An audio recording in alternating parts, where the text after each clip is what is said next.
Hidup buruh, hidup buruh, hidup rakyat Indonesia. Permenaker nomor 2 tahun 2022 ini ditetapkan pada tanggal 2 Februari 2022 yang lalu dan diundangkan pada tanggal 4 Februari 2022.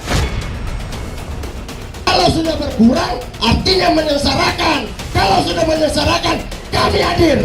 Sepakat ya kawan-kawan? Permenaker ini, semua kebijakan tentang undang-undang ketenagakerjaan tergerus. Di situ diatur JHT hanya bisa dicairkan nanti pada saat umur 56 tahun. Ini sangat dolim bagi kaum buruh, kaum pekerja.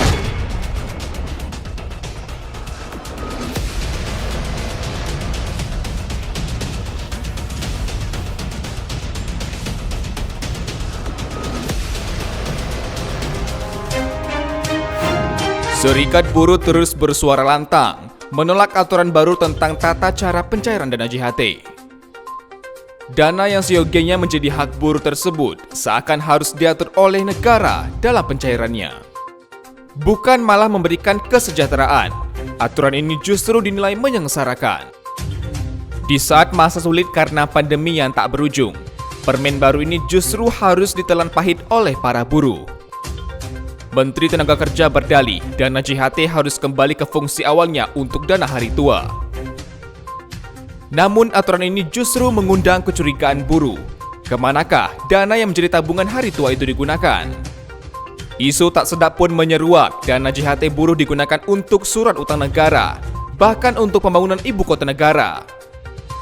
Aturan baru JHT menjadi dilema. Buruh pastinya terus memperjuangkan hak-haknya. Namun, masih adakah hati nurani pemerintah untuk membatalkan permen ini? Atau buruh yang harus menelan permen pahit ini? Dilema Permenaker JHT, cair usia 56 tahun.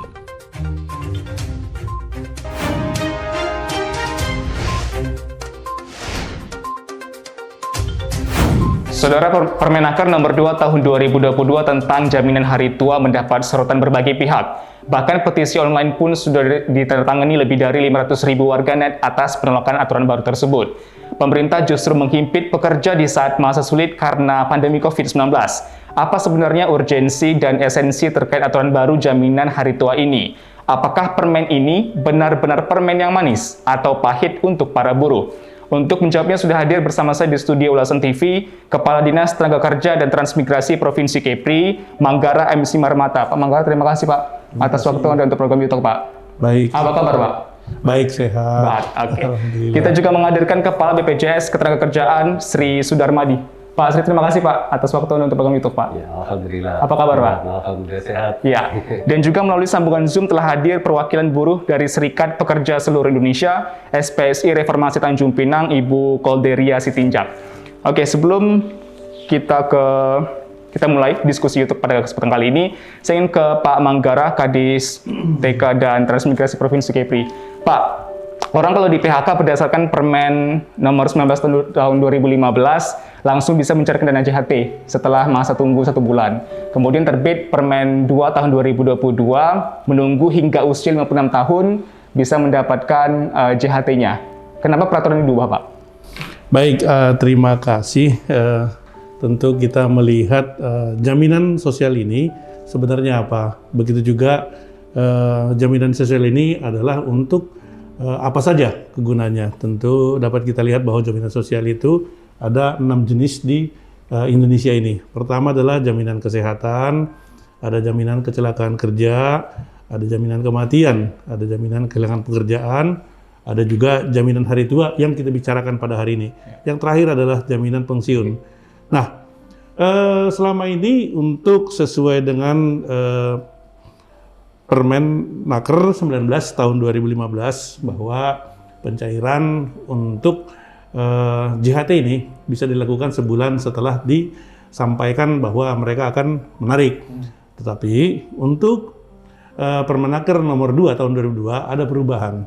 Kenapa bisa ada perubahan? Tentu ada yang harus didudukkan sesuai seperti filosofinya awalnya. Bahwa orang yang bisa mendapatkan JHT itu adalah benar-benar pensiun. Nah, pada saat Permenaker 19 tahun 2015, pensiun itu ada bahasanya ketika dia sudah PHK, kemudian dia mengundurkan diri. Nah, atau ketiga adalah dia berusia 56 tahun. Nah, sesuai dengan peraturan yang kita lihat bahwa usia pensiun itu kan sebenarnya 56 tahun. 56 tahun. Nah, pada saat 2015 ya dibuat di dalam Permen 19 itu bahwa pensiun itu adalah pertama setelah dia keluar atau mengundurkan diri atau usia 56 tahun. Nah, sekarang di di Permen nomor 2 ini itu dikembalikan kepada fitrahnya bahwa pensiun itu adalah 56 tahun. Sehingga orang yang tidak bekerja lagi boleh mencairkan hak-hak dia sesuai dengan yang telah dibayarkan mulai dia bekerja sampai dia masuk usia pensiun. Nah, katanya begini, dia begitu dia PHK, dia menunggu sampai 56 tahun. Benar. Sekarang ini, dia bekerja sampai 2 tahun atau 3 tahun PHK. Dia kan masih produktif. Kalau produktif, tentu ya cari pekerjaan baru. Nah, sekarang ada namanya JKP. Sebenarnya kesana Pak Manggara, saya ingin berikan keterangan dulu kepada masyarakat. Jadi bisa diberikan contoh melalui Permen nomor 2 tahun 2022 ini, si A sarjana hukum, bekerja 10 tahun di sebuah perusahaan, kemudian dia di PHK di umur 32 tahun. Nah, kemudian 10 tahun dia menabung untuk JHT, dan menunggu 24 tahun lagi baru bisa dana JHT tersebut dicairkan pada saat umurnya 56 tahun. Benar demikian ya Pak ya? Betul. Nah, kenapa dia tidak bisa dicairkan setelah dia ter-PHK atau mengundurkan diri dari perusahaannya, Pak? Baik, jadi kita kan melihat ini adalah dia di PHK. Dan juga kan ada juga yang mengundurkan diri ya. Mengundurkan diri sebenarnya kan bisa kita lihat bahwa dia masih produktif. Masih produktif artinya bisa masih bekerja. Kemudian kalau dia di PHK tentu kan tidak kehilangan pekerjaan.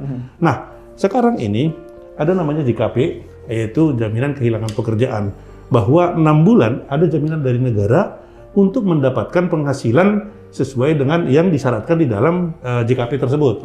Nah, misalnya 6 bulan, 3 bulan pertama, dia mendapatkan 45% dari nilai upahnya selama ini yang didapatkannya, dan 3 bulan kemudian adalah 25%. Tapi ada syarat.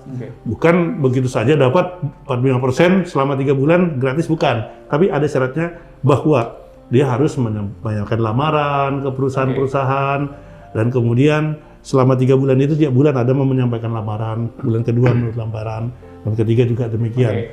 Nah, berikutnya juga bulan ke-4, 5, 6 juga demikian. Pak Manggara, banyak suara buruh memang yang menyatakan bahwa pada saat dia ter-PHK umur 30 tahun, itu kan berarti kan usia produktif masih ada Pak. Tapi di bagian-bagian perusahaan, di level-level menengah ataupun level tinggi pun, memang sebagian perusahaan ada batasan usia Pak, batasan usia maksimal 25 tahun atau 27 tahun. 30 tahun itu cukup sulit para pekerja kita untuk mendapatkan pekerjaan. Nah, kemudian dana JHT itulah yang diharapkan oleh para pekerja kita, para buruh kita, bahwa mereka mendapatkan dana JHT tersebut bisa untuk wirausaha, bisa untuk membuka usaha lah. Intinya seperti tanggapan Anda seperti apa? Baik, terima kasih. Saya kira itu adalah sebuah pernyataan yang baik. Kalau dia berusaha kan bekerja juga. Ketika dia berusaha, tapi butuh dana JHT, Pak. Nah, sekarang ada pemerintah seperti Provinsi Kepri ada memberikan pinjaman lunak yang 20 juta per orang, murah tanpa bunga. Tapi apakah sudah disosialisasikan kepada masyarakat, Pak, mengenai hal tersebut? Sudah. Ini sudah disampaikan kepada masyarakat, dan jumlahnya itu bisa 1.500. Sebenarnya kemarin tuh ada 1.500 paket dengan 20 juta, berarti berapa itu? Dan bisa menjadi bertambah dia ketika pinjaman itu lebih rendah daripada 20 juta. Kalau 20 juta berarti 1.500 target itu paketnya. Tapi kalau misalnya ada yang minjam 10 juta, ada 5 juta, itu kan bisa lebih besar lagi paketnya di Provinsi Kepri. Dan itu disampaikan di Bank Riau Kepri. Saya kira ini adalah stimulus dari pemerintah bahwa ada kesempatan untuk pinjam modal tanpa bunga loh Pak. Tanpa bunga. Nah, ini bagaimana? Ayo, kalau memang berusaha silakan.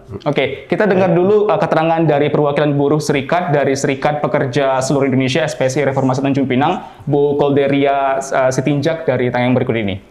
Kolderia Sitinjak, perwakilan dari Serikat Pekerja Seluruh Indonesia SPSI Reformasi Tanjung Pinang. Terima kasih Bu atas waktu Anda untuk program YouTube. Ya, Terima Bu, kasih, Pak. kita bahas mengenai peraturan Menteri dari Tenaga Kerjaan nomor 2 tahun 2022. Ya, permen ini permen yang manis atau permen yang pahit, Bu, untuk para pekerja? Wah, ini permen yang pahit untuk para pekerja. Sangat pahit ini. Sangat pahit. Apa yang menjadi catatan dari SPSI Reformasi Tanjung Pinang, Bu, mengenai permen ini? Bagaimana mungkin? Ya memang pekerja sangat dirugikan karena umur 56 tahun baru bisa mencairkan JHT ya. Apalagi pandemi Covid, itu kan banyak PHK di mana-mana. Lalu kemudian keluar pula Permenaker di tahun yang memang tidak mengenakan ini. Jadi kalau menurut pemerintah itu bagus, tapi memang belum tepat untuk diberlakukan pada saat sekarang ini begitu. Iya, reaksi dari para buruh mengenai permen ini seperti apa, Bu? Jadi kita memang harusnya ditolak. Ini tidak boleh diberlakukan yang ini. Ini karena ini memang penyiksaan bagi kaum buruh. Ya, ini penyiksaan bagi kaum buruh. Pemerintah mengatakan bahwa ini dibalikan lagi, Bu, JHT ini kepada hakikatnya di Undang-Undang Nomor 40 tahun 2004 ya, pasal 35 dan pasal 37, bahwa JHT memang diperuntukkan untuk jaminan hari tua pada saat 56 tahun pensiun baru diberikan JHT tersebut, Bu. Tanggapan Anda? Sebenarnya pensiun ini untuk siapa sih kan gitu? Karena maraknya para pekerja kontrak ya pada saat ini. Jadi yang penting sebenarnya outsourcing itulah yang dihapuskan dulu, ya kan? Baru bisa mungkin manfaatnya itu dirasakan oleh para kaum buruh. Ini kan bentrok nih. Kalau bagaimana mungkin ya kan PHK baru dapat dicairkan kan begitu, dengan cacat tetap meninggal dunia kan itu baru dapat dicairkan yang PP yang baru ini ya, yang nomor 2 tahun 2022. Itu kan sangat menyiksa. Sementara kontrak di mana-mana 1 tahun habis, 2 tahun habis. Jadi yang mana ini gitu? Ini akal-akalan pemerintah aja menurut kami nih. Iya, Anda menilai permen ini adil bagi para buruh atau tidak, Bu? Ada adilnya seperti apa? Tidak adilnya seperti apa gitu?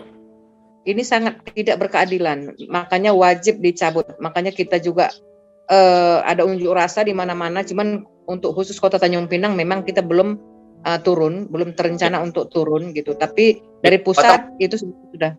Batam juga sudah turun. Batam pusat masih. Ya, masih menolak. Tetap kita menolak. Iya. Apa yang menjadi penolakan, Bu? Kenapa pemerintah menginstruksikan 56 agar mereka di usia-usia senjanya, di usia-usia pensiunnya bisa mendapatkan dana dari JHT yang mereka kumpulkan gitu. Pada saat mereka dikasih JHT pada saat PHK seperti itu, nah ini kan sifatnya sesaat saja gitu. Pemerintah mengatakan seperti itu, sesaat saja gitu. Ada jaminan untuk hari itu supaya mereka bisa hidup lebih tenang seperti itu, Bu. Kalau kita lihat dari angkanya itu kan seberapa sih nilainya bisa mensejahterakan itu kan relatif ya. Karena memang buruh ini kan pada dasarnya memang upahnya kan ya rendah gitu kan. Jadi kalau begitu mereka di PHK misalnya pada Permenaker yang lama kan itu bisa 1 tahun 1 bulan hanya ya close kita ini bisa dicairkan. Nah, karena itu memang sangat membutuhkan, kita bisa alihkan ke usaha misalnya kan. Atau ya profesi apalah yang akan dilaksanakan karena menurut pemerintah usia 56 tahun itu kan tidak produktif padahal sebenarnya masih produktif kan gitu, sedangkan hakim aja masih 65 tahun masih bisa bekerja kan gitu. Nah, jadi ya ini sangat tidak berkeadilan menurut para kaum buruh. Iya, Anda menilai apakah JHT ini kurangnya sosialisasi, Bu, dari pemerintah kepada para buruh, para pekerja kita? Karena kita melihat bahwa ada program dari pemerintah, JKP, Jaminan Kehilangan Pekerjaan, pada saat mereka ter-PHK atau mereka mengundurkan diri dari perusahaan, ada sebenarnya JKP yang bisa diurus ataupun dinikmati oleh para kaum buruh kita, Bu. Baik, ya tentang JKP yang 3,8% itu ya, itu kan itu sebenarnya makanya yang saya ucapkan tadi itu untuk siapa? Sementara kita ini kan kebanyakan outsourcing, kontrak, di mana-mana kontrak. Jadi kalau kontrak itu kan tanpa PHK, 1 tahun kan habis. ya kan habis. 2 tahun kadang habis, 3 tahun juga habis. Jadi ini untuk siapa sebenarnya gitu loh. Jadi yang menikmati ini siapa ini? Kalau akal-akalan ada JKP tadi, jaminan kehilangan pekerjaan. Sementara kan kita ini kan masih pakai usia kerja ya. Batas 25 tahun ke bawah itu bisa mencari kerja. Tapi bagaimana nasibnya bagi yang 25 tahun ke atas? Nah, sementara kita kontrak. Jadi kita nggak ngerti nih apa maksud pemerintah. Ada jaminan kehilangan pekerjaan, ada pembatasan JHT sampai 56 tahun begitu. Jadi dari PSI Reformasi Tanjung Pinang mengatakan bahwa JKP ini memang tidak jelas peruntukannya untuk siapa ya Bu ya? Ya nggak jelas peruntukannya untuk siapa ini, ya kan? Rata-rata kan semuanya juga tahu. Apalagi sekarang ini ada kebijakan pemerintah yang membenarkan ya boleh pekerja magang. Jadi dia masih sekolah tapi boleh bekerja. Dibayar dengan upah minimum mungkin ya kan, karena melihat daerahnya masing-masing. Nah, ini kan menjadi momok bagi para pekerja ini tadi. Jadi antara outsourcing dengan magang itu kan saling cokotan nanti. Ya. Bagaimana dengan memang betul-betul misalnya udah selesai sekolah, apakah SMA atau selesai kuliah, kan memang harus butuh pekerjaan kan gitu. Bagaimana dengan nasib mereka? Apakah tidak dipikirkan pemerintah sampai ke sana? Salah satu dari program JKP yang kami dapat informasinya Bu dari Dinas Tenaga Kerja dan Transformasi Kepri, bahwa JKP tersebut ada nantinya informasi-informasi mengenai peluang-peluang kerja yang jika nantinya menjadi bantalan lah seperti itu. JHT tidak bisa dicairkan pada saat mereka ter-PHK, kemudian ada JKP yang bisa nantinya dana ataupun juga informasi-informasi mengenai pekerjaan bisa mereka peroleh dari sana, Bu. Tanggapan Anda, Bu? Iya, itu saya bilang tadi itu yang tentang JKP itu ya 0,46% itu yang diberikan pemerintah. Itu kan ada bantuan dari pemerintah memang. Ya. Cuman itu kan uang kita juga ya kan, yang diambil dari JKK, ambil sebagian kan itu juga jadinya dari kita untuk kita. Jadi kita bayar kita gitu, hanya yang kelola pemerintah. Makanya saya bilang tadi apa sih ini kan tabungan sebenarnya. Kalau tabungan itu kan sifatnya ya boleh dong kita ambil ya kapan kita mau kan gitu. Kecuali asuransi yang memang ada perjanjiannya bisa dicarikan sekian tahun. Ini pun sebenarnya setelah keluarnya yang peraturan Perpres itu, peraturan pemerintah yang membolehkan tentang 10 tahun ya, 10 tahun masa iur. Halo, iya. 10 tahun masa iur baru boleh diambil uangnya sebanyak 30%. Itu aja merasa sulit kita. Untuk apa ditinggalkan uang itu kalau memang kalau untuk dijadikan modal kan tanggung gitu. Iya. Ini memang murni kita tolak ini. Buruh sangat kecewa. Bu, apakah Anda melihat program JHT ini kurang sosialisasi dari pemerintah, Bu? Karena maksud dari pemerintah sebenarnya baik ya, karena nantinya akan ada jaminan di hari tua mereka pada saat mereka tadi berumur pensiun seperti itu. Apa mungkin kurang sosialisasi, Bu, dari pemerintah, Bu, kepada para buruh? Bagaimana memang sebenarnya memang butuh sosialisasi, tapi mulai dari undang-undang Omnibus Law itu diundangkan itu kan memang buruh menolak. Bagaimana kita mau duduk satu meja? Karena dari awal juga kita memang sudah tidak tak nyaman gitu loh. Jadi banyak juga kita menolak itu, tidak mau kita membahas itu karena memang sangat merugikan. Begitu. Jadi tidak tanpa sosialisasi ujuk-ujuk keluar. Jadi tidak kondusifnya dunia usaha dan menderitanya para pekerja. Oke, kita ke Pak Sri Sudarmadi, Kepala BPJS Ketenagakerjaan. Tadi disampaikan oleh Pak Manggara mengenai program JKP ya Pak ya. Nah mungkin banyak kali para pekerja kita, para buruh kita belum mengetahui secara konkret, secara pasti mengenai program-program di ketenagakerjaan kita Pak. Mungkin bisa dijelaskan oleh Pak Sri sendiri Pak. Oke, terima kasih. Jadi tadi sudah disampaikan banyak oleh Pak Manggara, oleh Pak Kadisnaker, bahwa memang saya kembali dulu ke awalnya. Filosofinya sudah dituangkan dalam aturan perundang dalam Undang-Undang 40 tentang SJSN di pasal 37 memang JHT itu sebenarnya ditujukan untuk memberikan penghasilan muda pada saat yang bersangkutan itu memasuki usia pensiun. Anggaplah sudah tidak produktif lagi, tidak kompetitif di dunia kerja. Nah, dari itu, yang lalu kenapa tadi kok ada Permenaker 19? Sebenarnya Permenaker 19 itu adalah bentuk kebijaksanaan. Ya, kalau kita dengar keterangan dari Bu Menaker pun demikian. Ini adalah bentuk kebijaksanaan.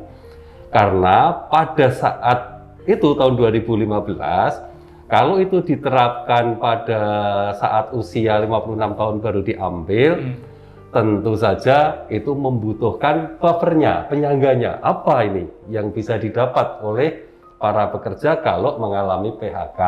Saat itu belum ada. Sehingga dibuatlah untuk Permenaker 19 tahun 2015, setelah tidak bekerja lagi, maka bulan berikutnya bisa mengambil. Itu bentuk kebijaksanaan. Nah, waktu itu masa transisi ditetapkan 5 tahun. Nah, sekarang ini sudah 7 tahun ini. Sudah 7 tahun. Sehingga dikembalikanlah kepada fitrahnya tadi. Masa transisi ini bisa didefinisikan seperti apa, Pak? Nah, kan seharusnya menurut undang-undang, amanahnya undang-undang pasal 37, orang yang dapat mengajukan klaim JHT, manfaat JHT, itu bisa dinikmati kalau sudah berusia 56 tahun yang pertama. Meninggal dunia yang kedua, atau cacat total tetap. Itu. Nah, kalau dengan yang Permenaker 19 tentu saja tidak sinkron, tidak cocok. Makanya itu bentuk kebijaksanaan. Ya. Bentuk kebijaksanaan sekali lagi ya, itu kebijaksanaan pasti tidak sesuai, pasti salah, tapi itu tujuannya mulia karena memang belum ada buffernya. Kalau sekarang sudah ada buffernya itu. Nah, itu sudah ditetapkan program baru itu melalui peraturan pemerintah nomor 37, ada program jaminan kehilangan pekerjaan. Ini menjadi penyangga dari Permen nomor 2 tahun 2022 tadi ya, Pak ya? Iya, ini menjadi penyangga kalau harus dikembalikan seperti amanah undang-undang CSR. Nomor 40 2004 tadi. Iya. Itu sudah ada sekarang bantalannya, sudah ada buffernya, yaitu jaminan kehilangan pekerjaan, yaitu pada saat mereka memasuki bukan memasuki pensiun, tapi kena PHK sebelum memasuki usia pensiun, maka yang bersangkutan mendapatkan manfaat berupa manfaat tunai. Manfaat tunai berupa uang, kemudian juga pelatihan vokasional, pelatihan kerja, dan juga bisa informasi pasar kerja. Tiga tadi ya Pak ya, dari program JKP tadi ya Pak? Iya, betul. Sehingga dengan itu kita harapkan bahwa yang bersangkutan sepanjang dia mengalami PHK belum memasuki usia pensiun, masih di usia produktif, yang diharapkan dia memang harus bekerja lagi, maka dikasih cara. Yang kita khawatirkan saat ini adalah informasi tersebut apakah tersalurkan oleh para buruh-buruh kita, para pekerja kita Pak, bahwa mereka walaupun tidak mendapatkan jaminan hari tua JHT di Permen nomor 2 tahun 2022 ini, pada saat mereka resign ataupun di PHK oleh karyawan mereka padahal bisa mendapatkan JKP tadi Pak.